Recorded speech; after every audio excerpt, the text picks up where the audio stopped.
ឥឡូវនេះនាងខ្ញុំក៏សូមគោរពនឹងជម្រាបសួរដល់បងប្អូនទាំងអស់គ្នាថ្ងៃនេះខ្ញុំចង់ចែករំលែកអត្ថបទមួយគឺដែលយើងមិនធ្លាប់បានដឹងមកពីមុនមកសោះថាស្ករត្នោតនិងក្រូចសើចគឺជាស៊ីរ៉ូក្អកពូកែស័ក្តិសិទ្ធិដែលមិនចេះហួតរលេងឥឡូវនេះចង់ដឹងថាវាមានអត្ថប្រយោជន៍យ៉ាងណាយើងទៅតាមដានទាំងអស់គ្នានៅពេលដែលមានសំឡេងក្អកខ្លាំងនៅក្នុងផ្ទះបានន័យថាយើងទាំងអស់គ្នាជាកហើយនៅក្នុងរឿងដំបូងដែលយើងគិតមុនគេគឺច្បាស់ជាទៅរកថ្នាំនៅអសរដ្ឋានដូច្នេះប្រសិនបើអ្នកចង់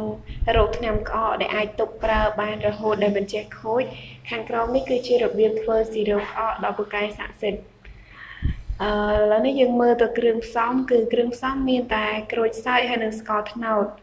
របៀបធ្វើនិងរបៀបប្រើប្រាស់រកកែវមួយទំហំល្មមហើយកាត់ក្រូចសើច3/4និងស្ករត្នោត1/4នៃកែវនោះ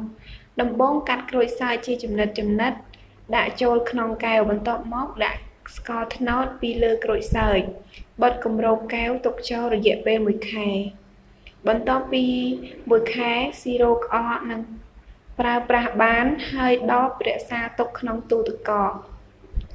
ចំណែកឯរបៀបទទួលទានវិញគឺយើងទទួលទានពីស្លាបព្រាបាយពេលព្រឹកនិងពេលល្ងាចចាអត្ថបទនេះខ្ញុំក៏មានតែប៉ុណ្្នឹងនេះខ្ញុំក៏សូមអរគុណសម្រាប់ការតាមដានស្ដាប់